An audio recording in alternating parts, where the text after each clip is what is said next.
after 72 hours, and I can move around. It feels amazing. There you have it. Good news for fans of Annie Lush. She's back on her feet and on the mend. We're going to be getting more on that story to you in just a few moments.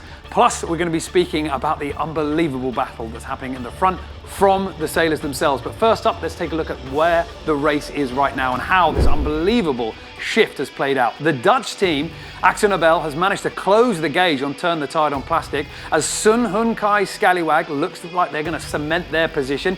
Ahead of them, Team Brunel and Vestas 11th Hour Racing and Dongfeng Race Team and Mafre are locked into two boat sparring battles all the way to the finish line in Melbourne. It is certainly going to be an unbelievable next few days as we get to the conclusion of leg 3. And earlier, before we came on air, we got a chance to speak to some of the sailors on board Dongfeng Race Team and Mafre about how important that shift was that rocked through the fleet last night and how important the next few days will be. Well, it's been a pretty full-on night, of course, as you could probably see in the internet, and we were coming on port and just behind, around 10 miles behind Dongfeng, and the shift came a little bit earlier for us from behind, and we jibed early, tried to cut the corner. We had to jibe back again, but then when the rear front passed and with a big shift, we were inside them, and you know, we could do a lot of east and gain a lot of bearing, and now last year it was very good for us again, and now they are right behind us around 7 miles. I mean, it seemed like a very good move, a very aggressive move on your part, perfectly timed. How confident do you feel in the lead that it's given you? Well, this is, it's been the last week, or I don't know, since they started. It's like a bungee going forward and aft. It's good to be in the lead for sure, but we know that they're going to push us a lot, and now the next jibes are going to be opportunities for them as the last one was for us.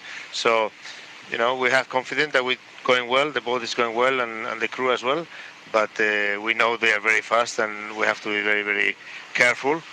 And it's going to be very interesting next 48 hours to the last, well, almost the last jibe from starboard to port and heading to Melbourne to north, which is going to be the key. When we spoke to Charles Quadrelia earlier, he talked about this ominous presence of having you behind him, chasing him along the racetrack. Do you feel a little bit of that now that you're having to defend the lead? Well, I'm happy to feel that way because I've been feeling we were just trying to catch him all the time, and having him in the AIS or even visual, just always very small in the horizon in front of us. So it's good to have them behind right now. It's a good feeling, but you know, we've been seeing each other the last 2 weeks, and it's been pretty hard. But it's true that the level of the both boats is pretty equal and pretty high, I would say. So it's good racing. I'm very happy to sail with them.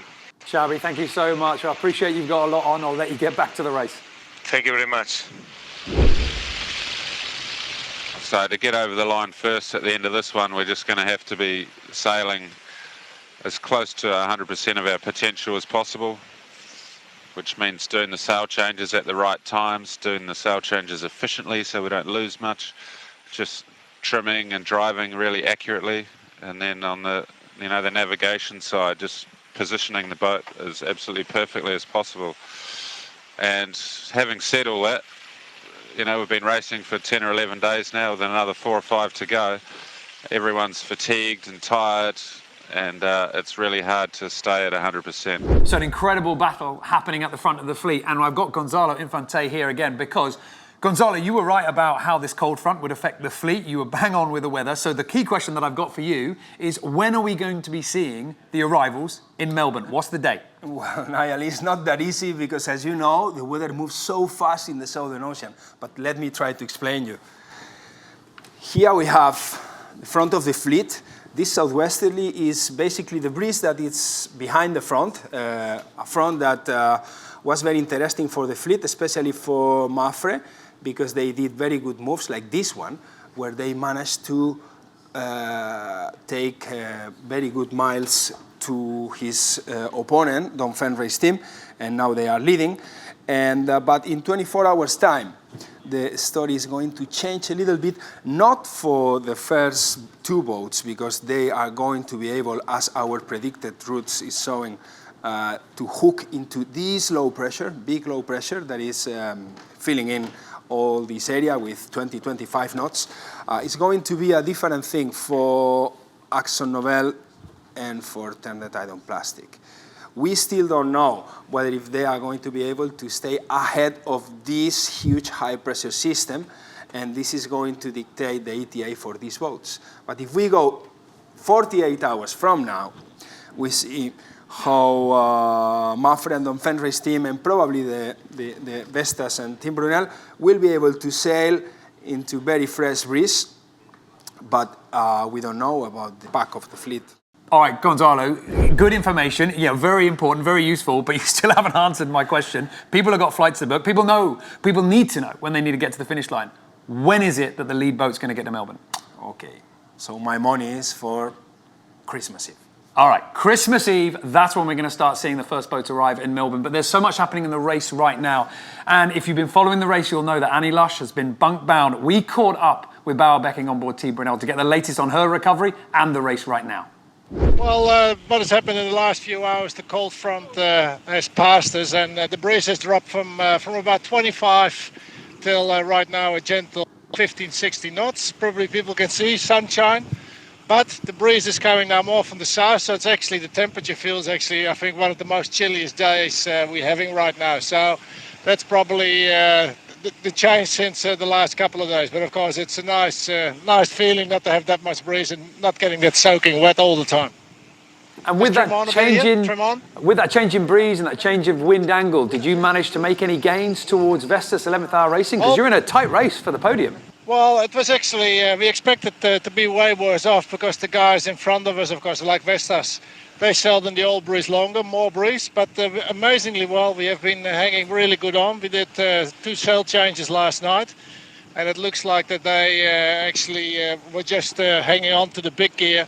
And the most important thing is actually we made in the last 6 hours, we could position ourselves like 15 miles south of them, especially now when it gets lighter. We just expected there was a slightly bit more breeze down south. So I think all in all, we're really happy actually how we've been sailing these last couple of days. Looking ahead for the forecast, does it give you cause to be optimistic about your chances to chase down Vestas? Well, of course, you always have to be optimistic, but like I think how the forecast is, the breeze will build and it all the next ice gate where we're going around, then it's going to make a big bend south. And then probably again the boat who's first getting further south gets more breeze. But I think everything will happen in the last 150 miles when we're coming up to Melbourne, because then the leaders get lighter and things might happen over there. We know as well it's a huge tidal gate at the entrance of Melbourne. There's up to 5 knots of current over there. And that's, of course, if somebody has the current against you and you're just coming from the ocean and have no current, then distances can get very quickly closer. So I think it's not, we can still have a good crack at them, I reckon. Well, let's turn to life on board, because everybody who's been following the races was watching with heartbreak to see Annie Lush get injured the way she did. Can you give us an update on her current situation? Well, it's actually a really nice thing. Since last night, late in the evening, all of a sudden we started a head torch going downstairs. And she crawled out of her bunk. Of course, a bit worried, first of all, what's happening. So we had a look, but then she said, I want to stay up for a little bit. Cooking some water. This morning she has been making breakfast. So in that sense, made big progress, which is nice to see, because it's always a worry, not only for herself, but also like for myself and the rest of the crew. So how bad is she actually? But now that she starts moving around, she's more like a heavy person. Still not able to come on deck, and I think we don't see her on deck until it's completely dead flat, because she's not very mobilized. And what's it been like for you, feeling the loss of someone with her power and her experience? Oh, it's always it's like a double whammy. You have to look after her as we as crew, so you lose sometimes a person on deck anyway. Plus, of course, her own capabilities of sailing. It's a massive loss. But I think the most important thing is that she's actually. It looks like she's going through it in the right way, and that the injury is not bad. It doesn't look like any internal thing. So I think that's the most important thing. That she will be fine in the end. All right, Bauer. Well, we see you trimming the main. We'll let you get back to pushing the boat hard. Good luck with the battle with Vestas 11th Hour Racing. Okay, thank you. See you guys. Good news then for fans of Team Brunel and, importantly, Annie Lush. Not yet back up to full power, but certainly on the mend. Well, we know now that it's going to be Christmas Eve arrivals, or at least that's the best guess from the race experts at the moment. You're going to be joining us tomorrow for another quick fix in the morning, and then at 1300 UTC, we've got another daily live. Maybe the arrivals will change, but right now, the race certainly looks far from over as Mafre and Dongfeng are going to duke it out all the way to the finish line.